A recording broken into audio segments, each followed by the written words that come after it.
This is Coder Radio, episode 301 for March 19th, 2018.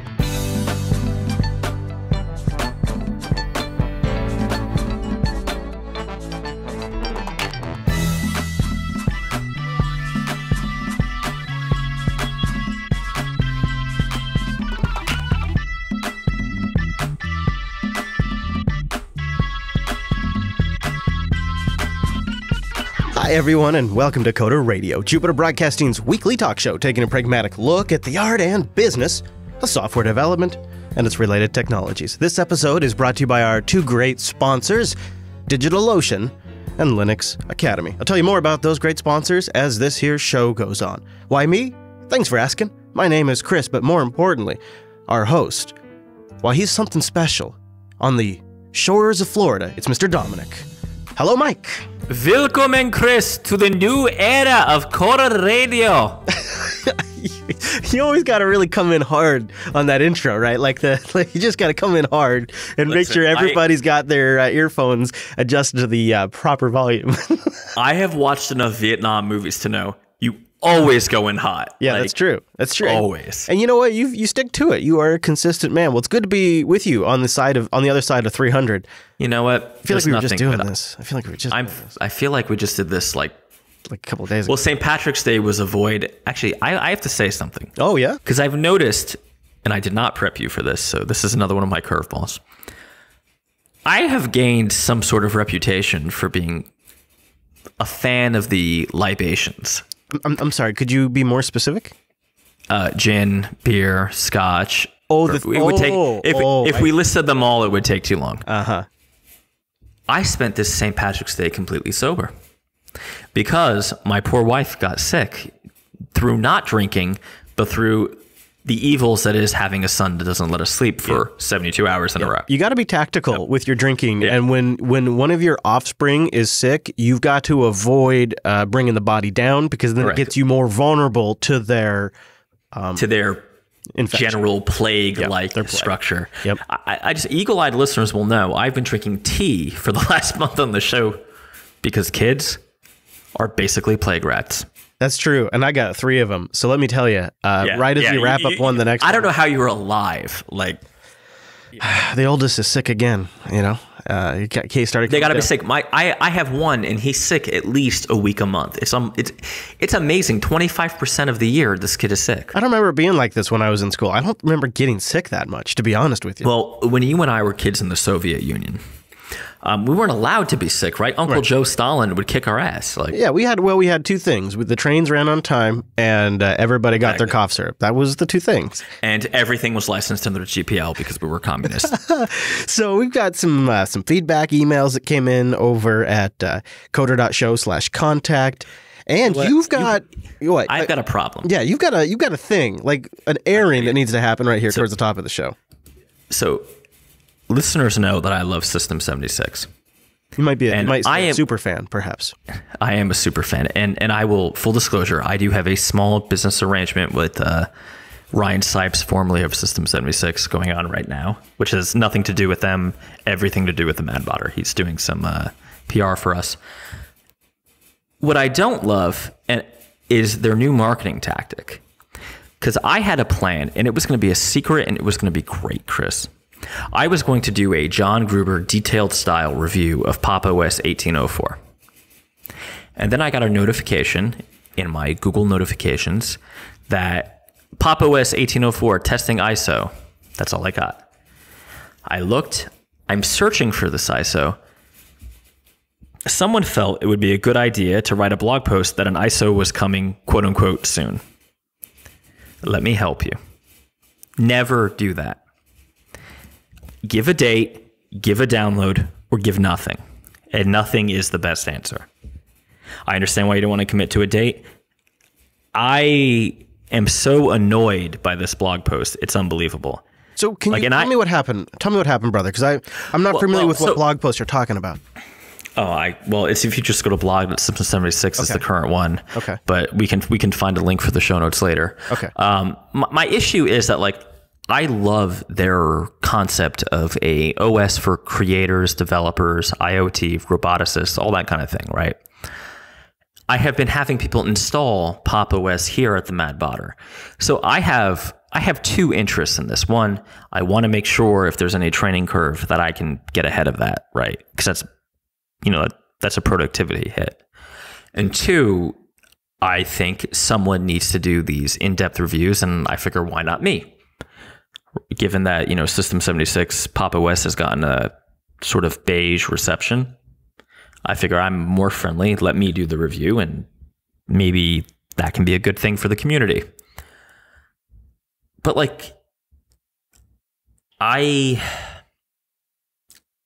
it's hard, right? Like, we all love Ryan Sipes. I mean, you might want to punch him in the face, but it's just his face.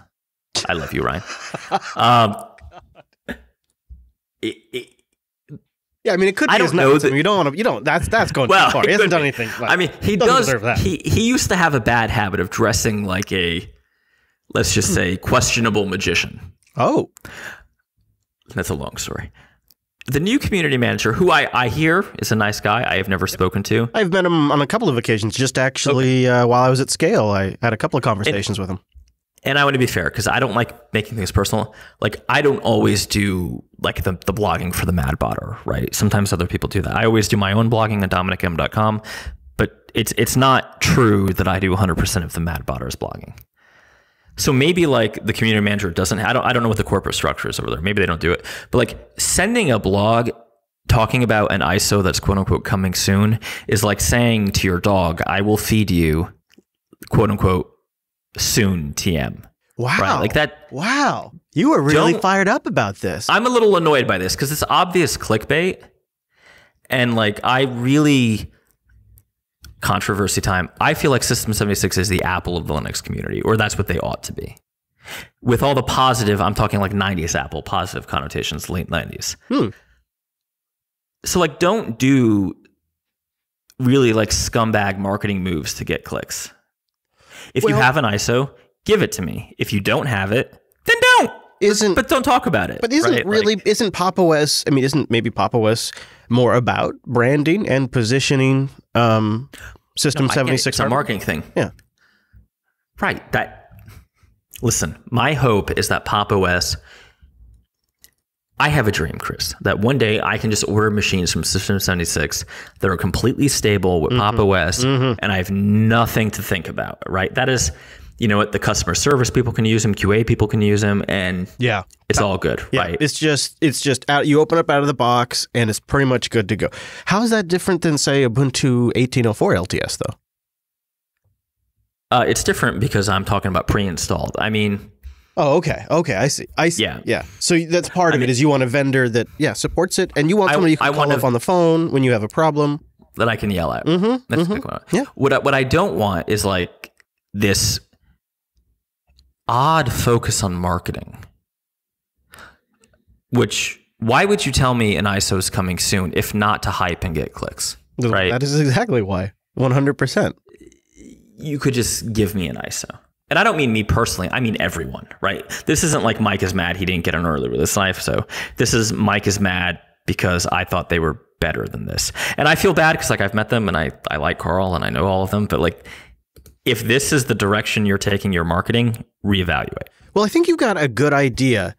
And listen, Ryan was no shrinking violet, right? Like, well, you know, I think your idea, taking like a really detailed approach to the review. Well, John Gruber, right? I plan to do an Ars Technica style review. Yeah. What I don't want is for shit like this. So I get an ISO and they say, well, it's actually not done, and in 6 months it's going to be different. Yeah. Yeah. You maybe you ought to talk to him about it and tell him, this is what I'm thinking about doing. Yeah, but I'm from New Jersey, and this was the meanest, most aggressive way I could do it. Sure. That might get their attention.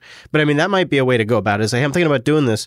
I wonder too. I wonder if there's a big difference in the experience on laptop versus desktop. I doubt it. But if it's going to be a serious distribution for getting work done, it could kind of use something like that to get people talking about it. So it's not a bad idea. No, I think it's good for everybody. I think what happened here is somebody did some really good, blog post, title, SEO optimization, and adding this extraneous clause to the sentence was a good way to really juice the post, right? Like, you know what? That's what happened. When I get the treat bag out and I open it up and I grab one of those things out, and if I don't like reward the dog, he's like, well, what are you doing? He gives me a look like, come on, you know better than that to tease me like that. Come on. Angry dogs. Are you ready? Yeah. Shri, we're angry dogs. Just letting you know. All right. So we got a couple of emails that came into the show. Let's start there. I did find that blog post, so I'll try to remember. I think I already closed it like a jerk. But I did find it. If you just look for, you can go search for System 76 Pop! OS blog. The first one comes in from Matthew, and he has a question about, it's sort of an interesting way to look at this. What are your opinions about manufacturers hiding a slew of instructions inside their chipsets? I know after all this talk went viral with the recent exploits and, things like Meltdown and Spectre, it's just been a news wildfire. But it also shows how far back these unknown machine instructions have been existing. I'm curious on your opinion of manufacturers hiding their instructions and whether those should be documented. I'll just throw another example is the Intel management chips that are running their own operating system. Like they have a full-fledged TCP/IP stack and a kernel, and it's a full operating system that's running on these little management chips. And you have your baseband. Here's another example in your cell phone. A lot of people say that's essentially its own independent operating system. We even have adapters from Apple. Right? Those lightning adapters that actually have like video conversion chips in the lightning plug. Like they've put a little teeny tiny ARM computer inside the lightning plug and it does a H.264 conversion out to analog video. It's remarkable where we have these things embedded now. I don't have strong thoughts on it because it's been this way, as he points out, since the 90s. It's not like it's totally new information. Wait a minute. People do bad things for profit? Well, is it bad, though? Holy shit, Chris. How else are you going to pull this off? In this case, it's pretty bad. Yeah, I mean, it has led to a lot of... The thing to do it responsibly would have been you don't ship it until you have a way to update it and keep it secure. But I'm sorry, I got confused. Are we talking about processor instructions or Android? Shit. Oh, shoot. There we go. So Aaron writes in, just wanted to say I love the updates to the show, specifically the chapter markers, which makes it easy to use in Pocket Cast. Yeah, we got a few people that said they're loving that. Mike, I work for a small dev shop in Boulder, Colorado, probably not unlike your company. In the past many shows, you've been concisely describing a number of ideas that I've had rolling around in my head that I haven't been able to articulate very well myself. He goes on to say, whether it be testing, staffing, serverless, MacBook Pros, etc., I think you've been spot on. It's been fun to get some clarity on the ideas I've been wrestling with. Cheers. Longtime listener of Coder Radio and Jupiter Broadcasting in general. Well, thank you, Aaron. It's nice to hear from somebody that's fabulous email. So I love it. Speaking of the hardware, can we do a little hardware update? And I saw this weekend that you tweeted out you were doing some sort of firmware update to your Galago Pro. We probably should have included this earlier, but how did that go? Did that solve your power and fan problems? Because we had a couple of people write in that were curious if the battery life improved and your fans were less loud, I guess? I don't remember. So I think it may. So the note in the firmware update for this one was that it would improve the battery discharge issue, which I think is a diplomatic way to say the battery life might suck a little less. I don't honestly know if that's true because I just did it on Sunday, or Saturday, and it's currently Monday, right? And I mostly run in, plugged in with hooked to a monitor. I will say that I think the fan spins up less, which I've done. This is the third firmware update on the Galago, and each time the fan has gotten progressively less aggressive. I don't know exactly what that means. I'm worried they may just be throttling the CPU to do that, but I have no proof of that, and I am still relatively happy with my Galago Pro. I do need more battery life to make it a effective travel laptop. Yeah. Yep. That limbo continues. I know. Yes, sir. Yeah. You know what? Let's talk about Linux Academy for a moment. If you've been limbo for a little bit, consider Linux Academy. This could be your next step. linuxacademy.com/coders. That's where you go to sign up for a free 7-day trial, and you support the show. linuxacademy.com/coders. Advanced training tools that increase your skills and encourage critical thinking. With hands-on scenarios and labs, they spin them up on demand as you need them. Linux Academy is a full-featured training library with everything you need to learn new skills and advance your career. It's everything from the ground up, to the cloud services down to the tools that run the operating system. I love the fact that they have instructor mentoring too. This really shows you that Linux Academy puts this stuff first. It's not one of the things they do, it's what they do. Linux Academy hires full-time instructors, real humans that are happy to advise and answer questions. And if you're ready to just go down a path, they have Learning Paths, which is a series of courses and content planned by instructors for specific career tracks. And if you need to practice before you go take the big exam, they have practice exams and quizzes that help prepare you for certifications and help test what you've learned. And of course, they have courses created specifically to prepare you to go take the certification exams, as well as in-depth nuggets is what they call them. In-depth courses, they call them nuggets, on specific topics. So you've got an hour to learn something tonight, you can just do a nugget. Or you go down the deep courseware, and they'll help itemize it all out, break it out into hours, tell you how long it's going to take.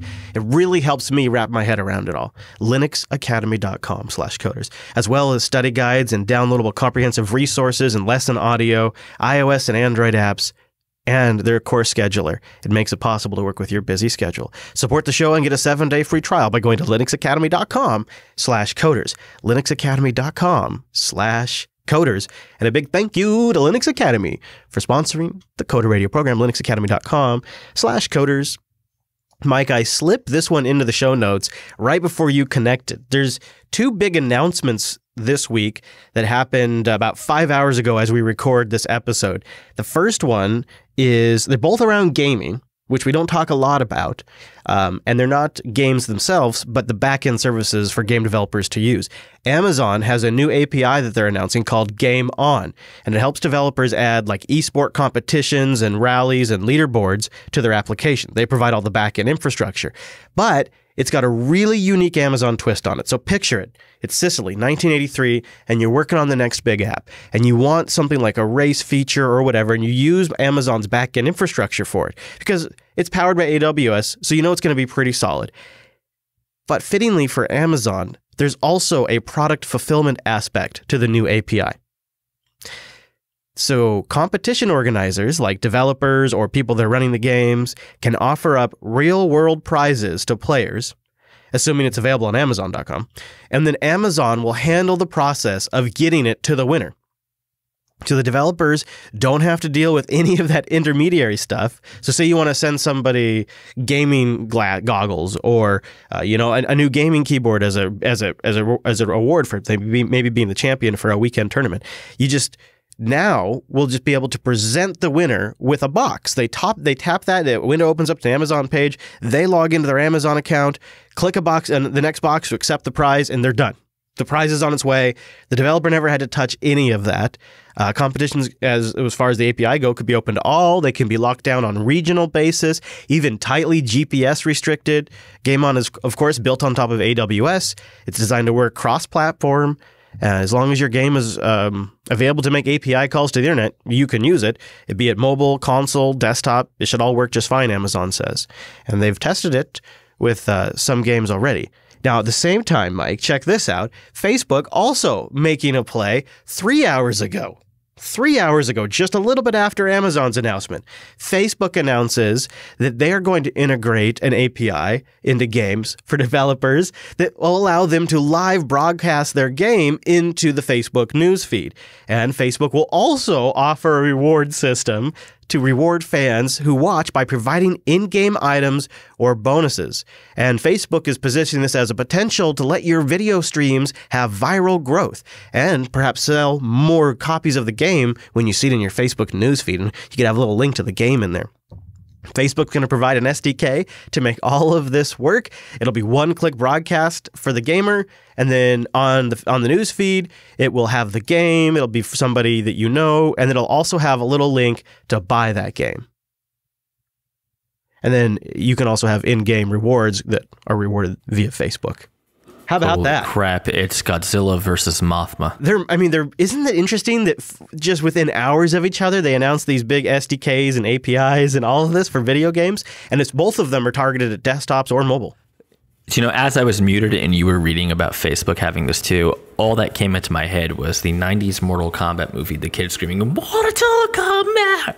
I could see Zuck and Bezos, although I think Bezos is going to take them apart. I mean, never mind. Yeah, you know what you mean. Let's talk about that. Let's talk about David versus Goliath. And I was wondering, David. Did you pick this topic because of my yet announced situation, or is this unrelated to the situation that I talked about you privately with on Slack? I don't remember what that situation is. Well, there's going to be changes here at Jupiter Broadcasting very soon, and it sort of puts JB at this precipice where I decide, do I want to be a company with lots of employees and, be large by lots, in my definition would be like 15, or do I want to be a small lean, like 1 or 2 person shop that stays small on purpose? Yeah, so I completely was thinking of myself. Okay, well, you and I. Would you like to talk about? Right. Would you like to discuss the JB thing? I'll just say this: we're gonna make a formal announcement soon. But Rikai gave his notice at the beginning of the month that at the end of the month he would be quitting to do Twitch streaming full time, and which you can find at rec.net if you want to follow him. And so we've been transitioning for the last few weeks, and episode 300 happened to fall during this transition, so it got lots of nice new podcast features because it came right during the cycle of cleaning house on the back end. And so we've been preparing for this for a few weeks. I don't want to take too much thunder away from him because he's going to come on User Error or Linux Unplugged or something, and we'll do a proper going away. But it's sort of been good for me in a way, because when I have employees, then it's sort of predetermined that I'm going to be a shop that at least has employees, maybe has several employees, has some producers, has all these people, editors, like that's the size of the company. But I have found that to be restrictive in some ways and prevents me from making certain decisions. So I've also fantasized about having just a small operation that still has some scale, still has contractors working with us, a couple of people behind the scenes, but, is tight and nimble and is sustainable in a way that doesn't exhaust me and in a way that doesn't crush me with cost. And I've been stuck at this precipice of how do I accomplish that when I have NPRs out there now that are producing pretty great stuff. Red Hat, I'm not sure I love the show, but now Red Hat's in the business of making podcasts.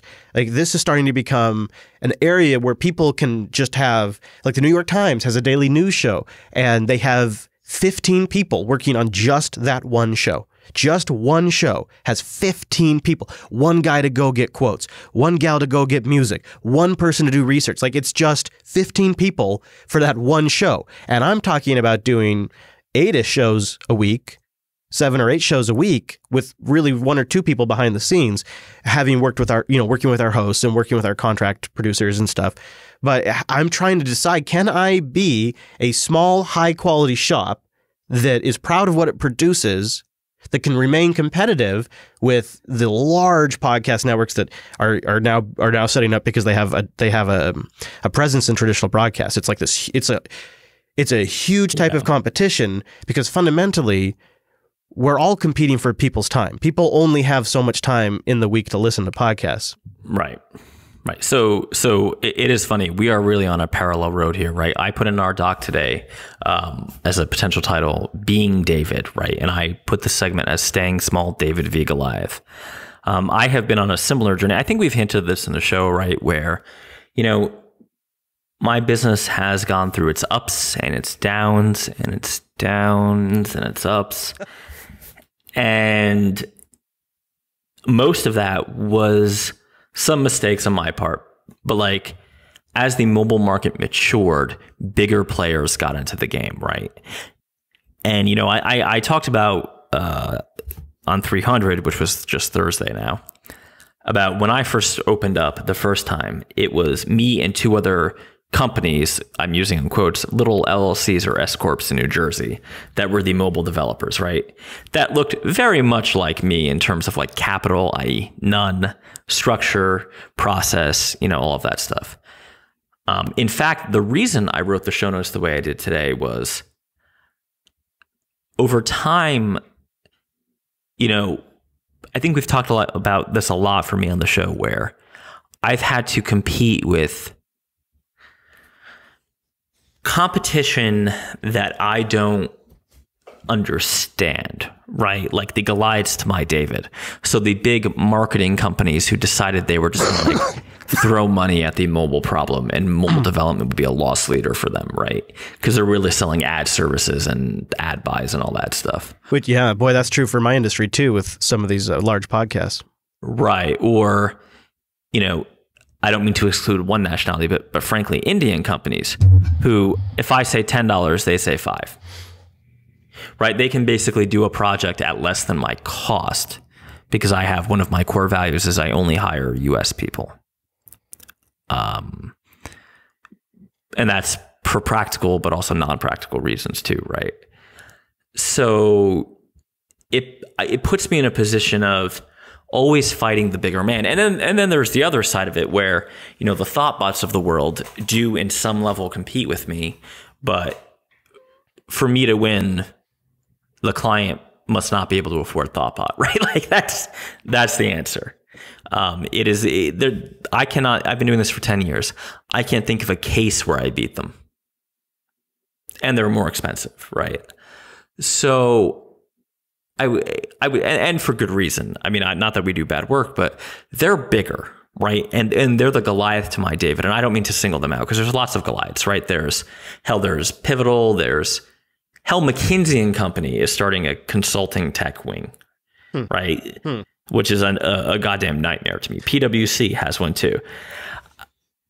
All right, can I just open the kimono here? Let's do it. This is always bad for me, but good for the show. Yeah, okay. Last night, me and my man Dave, who's my CTO, got into a conversation around 10 at night about, we have this role open we call the customer champion. It is a blend between a QA engineer and an account rep. Okay. And we have tried to hire for this role a number of times over the years. And we've always found that the minute we hire a salesperson or a support person, anyone who's not like a direct billable, like we don't have to tell the client it's not a developer, triggers some sort of downturn. On the other hand, we have... What do you mean by that? Some client... What I mean by... Triggers a downturn. Triggers a downturn in your company? Well, see, we're like Jupiter Broadcasting, right? We're a very small business. We are a cash operation. So what happens is we have no line of credit, no access to capital. If there should be a difference between an invoice or more importantly, the cost on a project versus the revenue, right? Sure. So I want to be careful how I phrase this. We have been... Okay. Originally, I had a very traditional agency mindset, right? I had a room of customer service people way back when, even before we did the show, which, according to the people who email us, is when the dinosaurs roamed, Chris. And we were very customer support heavy, which... because of things that happened that you can look at DominicM.com in the archives, I decided it was actually like the wrong focus. We ought to be, this is the fundamental thing. Like I always cringe when I say digital agency because I fucking hate those guys. I'm sorry, but like, I just can't stand them because I'm not in the same business as them. We're an engineering company. And the problem is people want to pay us as though we were a digital agency. Right. And like we even made a product for digital agencies, but I have a lot of empathy for them. But being a digital agency sucks. Yeah. I mean, they make no money, and I'm using the word they because really most of my revenue comes from pure engineering work now. All the agency stuff we just don't do, right? We don't do app store optimization. We don't do SEO. We don't do, any of the aftermarket services one might expect because they're just not profitable. And, I made the decision in 2015 that entrepreneurial, that consumer-facing business was just awful for us. And I made that decision based on a CPA writing up, a 3-year audit saying, hey, you've made no money on all these projects. And it's these few enterprise projects that actually carried you through, right? So it's not a business I want to be in. The problem is, to be a pure engineering company, I have found, is really hard when you're a team of, right now we're down to 4 people, but let's say 4 to 10 people. Because people don't see you that way, right? And you get into strange situations. Like, I don't even know what angle you want to take. I know I have a bunch of stuff in the notes, but like, let me take the simplest angle. Let's say big dev shop in Boston gets a lead and we get the lead. We lose every time because they can afford to have an engineer be the salesperson on that job. We simply can't afford that, right? Like, our margins are not such that can happen. So what happens is I'm the sales guy, but I have other commitments. I myself am on a staff aug job, right? There is a ton of disadvantages to being David in this equation. Yeah. And I'll let you interject here if you have any parallels or... So one of the things that I've reflected on is I think you have to stay super nimble in a way that small businesses have never had to really wrap their head around. There is a way of doing business on the internet that is way faster paced than any sort of traditional brick and mortar business. It sounds cliche to say it, but until you live it, you can't even really visualize it. Your entire business sometimes can have to change on a day. And the more structure you have around a business, the slower it turns. And that's definitely become the case for my business. Is it went from something that wasn't really all that important in terms of like my income or how it impacts my day to day, and didn't have very many people dependent on it for their income or how it impacted their day to day. And you could really yank the wheel and just go a totally different route. No more Linux Action Show. We're doing the Computer Action Show. And oh, that was horrible. Okay, we're doing the Linux Action Show again. And you can make these crazy kind of just over the top decisions that allow you to sort of really stay nimble and try something and experiment in the market, and then even maybe fail a bit without significant ramifications. As the business becomes more key to my income, now it's my sole source of income, and there's several people who work for us where it's their sole source of income. It is way less appropriate to take risks like that. It also means it's harder to implement new things or shift direction because you have certain things that are the way you make money. Certain shows are the shows that make money, and so that's where the attention, the time, the focus, the resources goes. Just like certain development projects with certain clients are the ones that actually pay the bills. So that's, by its very nature, because the business must survive, where the majority of the blood flows. And so okay. when I've been looking at, well, do I want to replace him with another employee? Do I want to, do I maybe want to reduce in other places? Like, to be honest, it's appealing to me. It's appealing to me because it just needs to be, it doesn't have to be a huge podcasting enterprise. It just needs to be what people usually casually call a lifestyle business where I can just live contently. Right. So yes. So like this is exactly the line of thinking we ended up on last night. The gentleman's name is Dave. If you listen to the show, you know about Dave. So like, what does it mean? So you hit my point too, right? What does it mean to be small and stay small? And you said it, right? It's a lifestyle business. It's being big enough to do the job correctly. But not too big that you can't respond or move. Well, so I think a problem is, we have partners that want us to grow. but no one's willing to. Growth is actually dangerous, right? In a lot of, I'm curious if you feel this too, right? As a business owner, like growth is where the business owner takes on risk. Every time we've grown has when I have been at my most exposed, my most at risk, because you end up not being able, maybe it's different in podcasting, but I know for dev shops, like, you know, we can't say no to this questionable deal. We have to take it because we just hired 3 people. You know, I know that definitely does happen. A podcaster that I know is currently running ads that he swore he would never, ever, ever do because like they crossed a certain line, and he's doing them now because he just hired more people. Exact same thing. It's been in my back. It's been the background of my thought process. Well, I have to say, right, ATP running like BlackRock ads was quite interesting. Yeah, or Blackwater rather. Like it's and I love ATP. I'm not trying to criticize Marco, although I've done it in the past. It's scale is in a way a curse, I think. Yeah. You know. Yeah. I have this commitment to like having people on payroll, and that is very expensive when you don't have financing options, because they have to get paid every 2 weeks. Yes.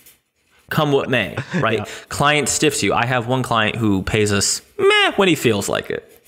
And I just have to like account for that or fire him as a client, right? Like this is just not a good way to be.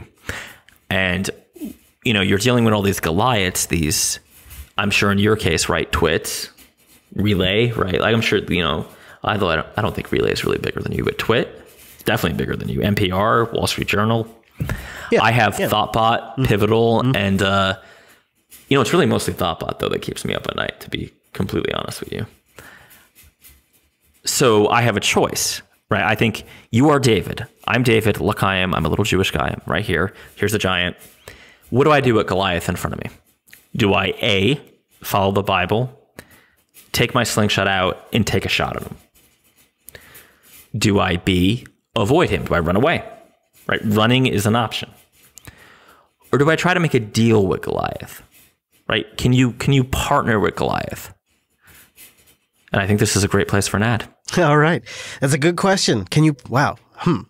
All right, I'm going to think about that while I tell you about our friends over at DigitalOcean. Go over to, actually, no, don't. I mean, do, but go to this URL, do.co/coder. For a limited time, you can sign up with $100 credit at DigitalOcean. You can really rock that. So go to do.co/coder to get that. It's simplicity at scale. They have wicked fast infrastructure. Everything is SSD based, from the 3 cents an hour rig, which I love, or the $5 a month rig, all the way up to the ones that have hundreds of gigs of RAM or massive, massive disks, or their Spaces, which is amazing, or block storage, also great, also SSDs, and you can get started in less than 55 seconds.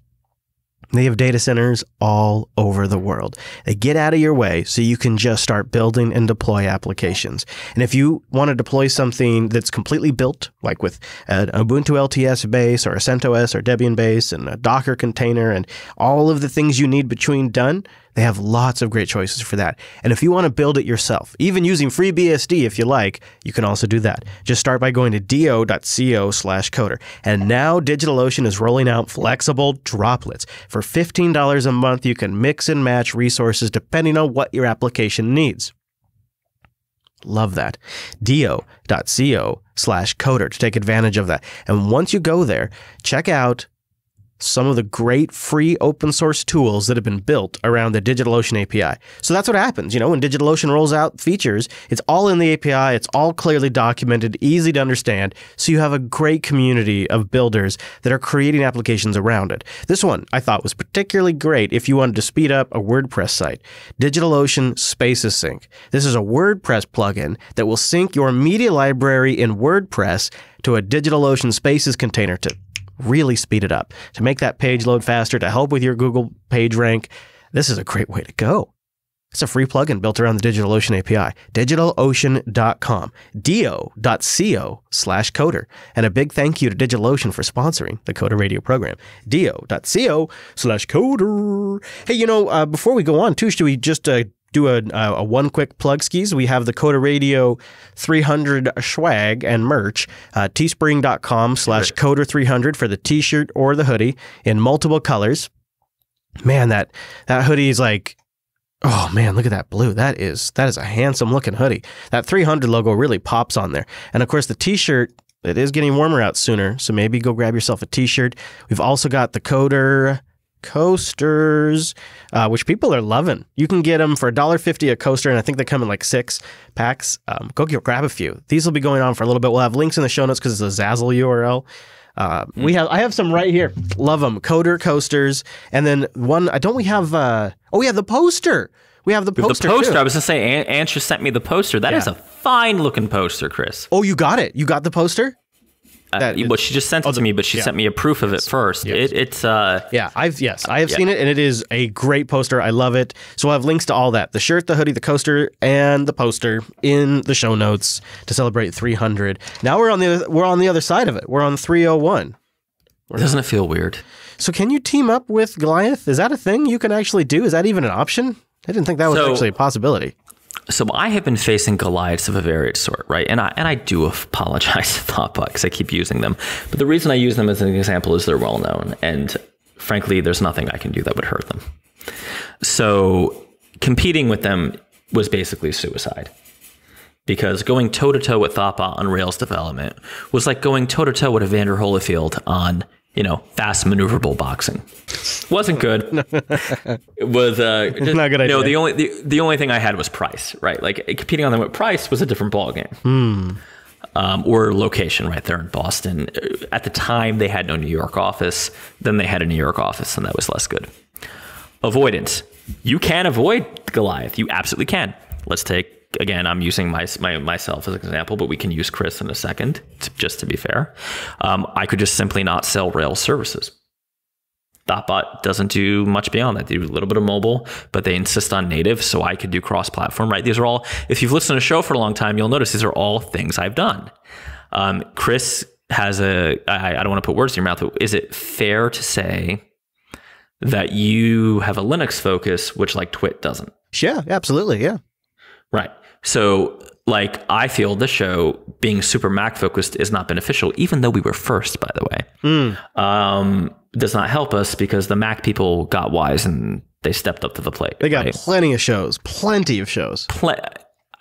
listen to a lot of them. They all agree with each other. They're just the same show over and over. Yeah, I've been unsubscribing like a champion because it's getting... I don't understand how this is a side note. How could there be this much consensus in the Mac community? Because I use a Mac quite frequently, and I can tell you there are things that are not good, guys. And it's not just the keyboard. I know we all agree that the keyboard's crap, but there's a lot of communities. My response to that is they have a very, very active discussion within a narrow spectrum of the overall available conversation. Right. Let's just take the top of the show. I have been accused in the past of being a System 76 fanboy. And you know what? I am. I like what they're doing. I like the people. I think they're good people doing good work. But they send me review units. They ask me to come to Superfan. Fine. They think I should, they see me as more of a press person than I think I am.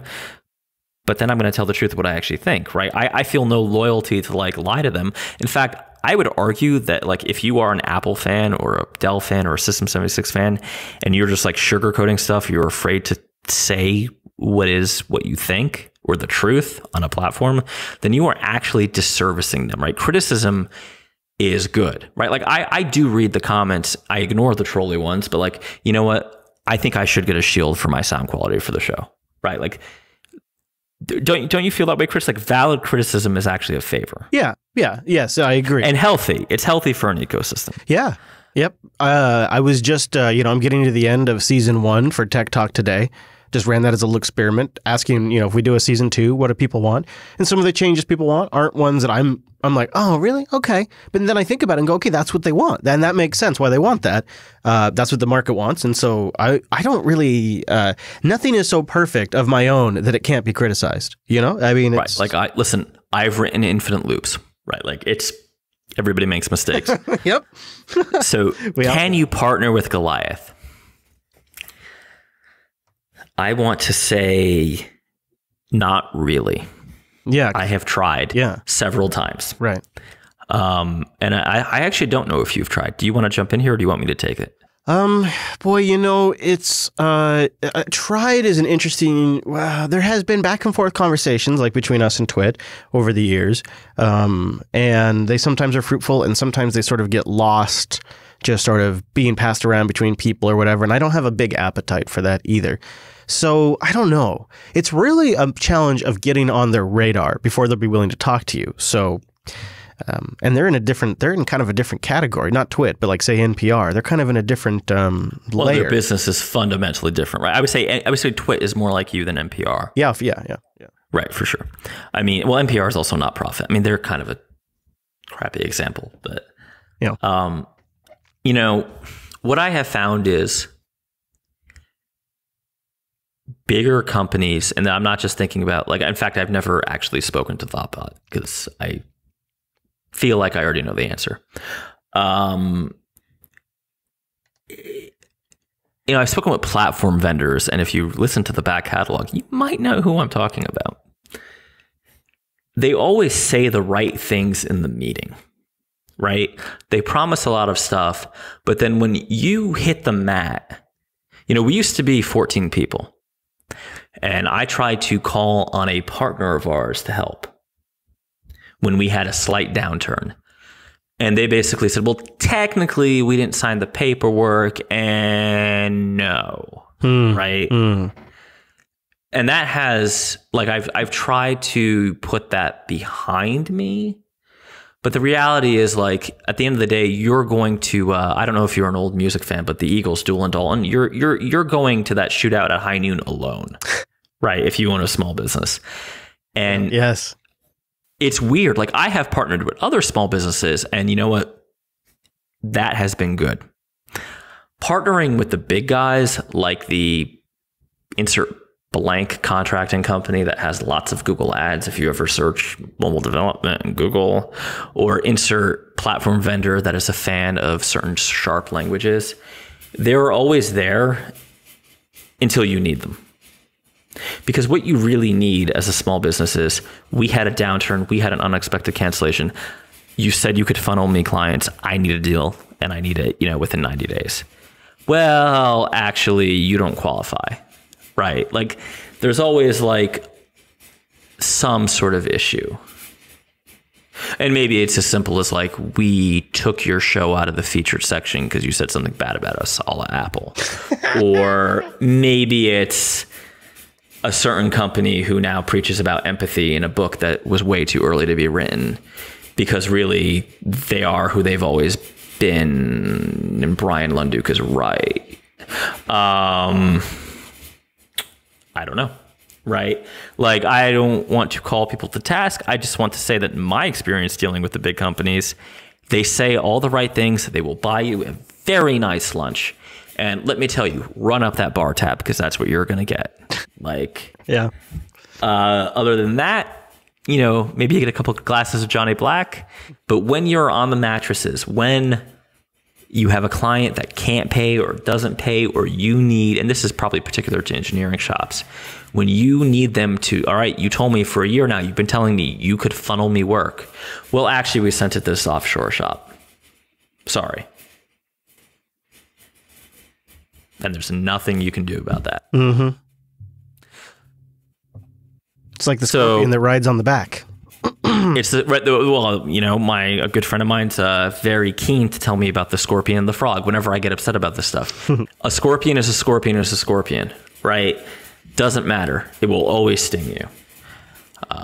So my answer to this is no. David can never deal with Goliath. The only way to deal with Goliath is Rocky Balboa, stick and move. Yeah. Avoid them. You can never partner with them. It's always going to be an abusive relationship. And unless you think you're going to an acquisition scenario, which is different. Other than that, yeah, I would like to see a united, a NATO. And I've talked about this when what was it? That company was suing app developers for patent. I would like to see a NATO of small development shops where it's actually you screwed over 50% of us. So now none of us will deal with it. Right. And we will blackball anyone that does. It'll never happen because people are dumb and self-interested, but... Yeah. And then somebody will build a business around serving to those people. And make right, exactly. Yeah. Well, Mr. Dominick, is there any other parting wisdom you'd like to leave people throughout the week to send them? Maybe they can go forth and learn more about you, what you're doing, where you are at, or something like that. Yeah, if you're running out of time to listen to podcasts, go ahead and only listen to JB. There you go. That's good advice right there. That's good advice. Go check out the last couple of episodes of Season 1 of Tech Talk Today, techtalk.today. And, of course, check out the new site, coder.show. Fresh and fancy with links to everything, coder.show/301 for links we talked about in this episode. And the new RSS feed is coder.show/RSS. And you just plug that into your favorite podcast catcher and get this dang show every single week. Thank you so much for joining us. If you'd like to join us live, it's over at jblive.tv. We usually do this show here on a Monday. Go to jupiterbroadcasting.com/calendar for that. Thanks so much for joining us on this week's episode of the Coder Radio program. We'll see you right back here next week.